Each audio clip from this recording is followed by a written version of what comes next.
യേശുവിൻ്റെ കൂട്ടായ്മയിലെ എല്ലാ പ്രിയ ദൈവമക്കൾക്കും പുതിയൊരു പ്രഭാതത്തിൻ്റെ എല്ലാവിധ ആശംസകളും നേരുന്നു. ദൈവത്തോടുള്ള സ്നേഹത്തെ പ്രതി ദൈവവിശ്വാസത്തിൽ അടിയുറച്ചുകൊണ്ട്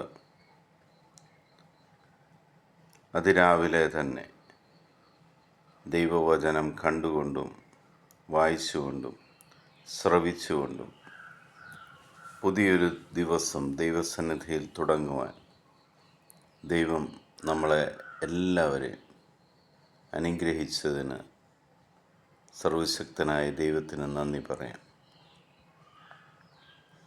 ഇന്ന് നമ്മൾ ശ്രവിക്കുന്ന തിരുവചന ഭാഗം യെശയ്യാ പ്രവാചകൻ്റെ പുസ്തകം 54-ാം അധ്യായം 13-ാം തിരുവചനം. കർത്താവ് നിന്റെ പുത്രരെ പഠിപ്പിക്കും, അവർ ശ്രേയസ്സാർജിക്കും. മക്കളെ ഓർത്ത് വിലപിക്കുന്ന, ആകുലപ്പെട്ട് കഴിയുന്ന മാതാപിതാക്കളോട് ദൈവം സംസാരിക്കുകയാണ്. ദൈവസ്നേഹത്തിൻ്റെ പര്യായമായി ദൈവം മാതാപിതാക്കൾക്ക് മക്കളെ നൽകിയിട്ടുണ്ടെങ്കിൽ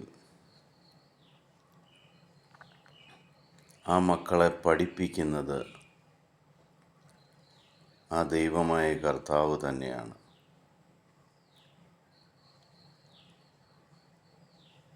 ദൈവേഷ്ടപ്രകാരമാണ് മക്കൾ പഠിക്കുന്നതെങ്കിൽ അവർക്ക് പ്രശസ്തി കൊടുക്കുവാനും അതേ ദൈവത്തിന് സാധിക്കും.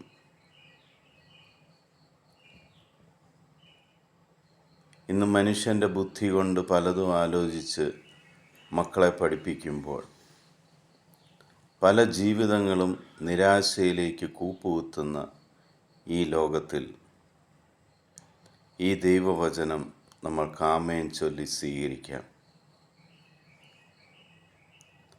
ദൈവം നിങ്ങളുടെ കുടുംബത്തിലുള്ള മക്കളെ പഠിപ്പിക്കുകയും അവർക്ക് പ്രശസ്തി നൽകുകയും ചെയ്യുന്നതിനെ ഓർത്ത് ആ മക്കൾ ഏത് ദേശത്ത് പോയാലും അവരുടെ സമീപത്ത് അവരെ പരിപാലിക്കുവാൻ സർവശക്തനായ ദൈവത്തിൻ്റെ കരങ്ങളുണ്ടായിരിക്കും.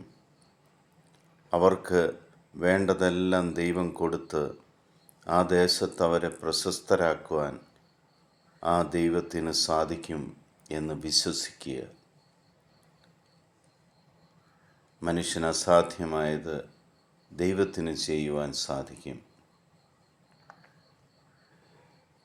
ദൈവകരങ്ങളിലേക്ക് ഈ നിമിഷം സന്തോഷത്തോടുകൂടി മക്കളെ വിട്ടുകൊടുക്കുക. കർത്താവ് ആ മക്കളെ ഏറ്റെടുക്കട്ടെ, അവരെ പരിപാലിക്കട്ടെ, അവർക്ക് വേണ്ടതെല്ലാം ചെയ്തു കൊടുക്കട്ടെ. പിതാവായ ദൈവത്തിൻ്റെയും പുത്രനായ യേശു ക്രിസ്തുവിൻ്റെയും പരിശുദ്ധാത്മാവിൻ്റെയും കൃപയും അനുഗ്രഹവും സമാധാനവും എപ്പോഴും നിങ്ങൾക്കുണ്ടായിരിക്കട്ടെ എന്ന് പ്രാർത്ഥിക്കുന്നു. ഈ ലോകത്തിലെ 800 കോടിയിലധികം വരുന്ന എല്ലാ മക്കളെയും സന്തോഷത്തോടും സ്നേഹത്തോടും കൂടി ദൈവസന്നിധിയിലേക്ക് നമുക്ക് കൊണ്ടുവരാം. ദർശനങ്ങളാലും അടയാളങ്ങളാലും അത്ഭുതങ്ങളാലും അനുഗ്രഹത്താലും അവരെ ഓരോരുത്തരെയും ഈശോ അവരുടേതാക്കി മാറ്റട്ടെ, ദൈവത്തിൻ്റേതാക്കി മാറ്റട്ടെ. അങ്ങനെ ലോകം മുഴുവനും ഈശോയുടെ സുവിശേഷം പരക്കട്ടെ എന്ന് പ്രാർത്ഥിക്കാം. ലോകസമാധാനത്തിനായി പ്രാർത്ഥിക്കാം. യുദ്ധങ്ങൾ ഒഴിവാകുവാൻ വേണ്ടി പ്രാർത്ഥിക്കാം. നമ്മുടെ ഈ ഭാരതത്തിന് വേണ്ടി പ്രാർത്ഥിക്കാം. ഓരോ കുടുംബങ്ങളെയും ദൈവം അനുഗ്രഹിക്കുവാൻ വേണ്ടി പ്രാർത്ഥിക്കാം.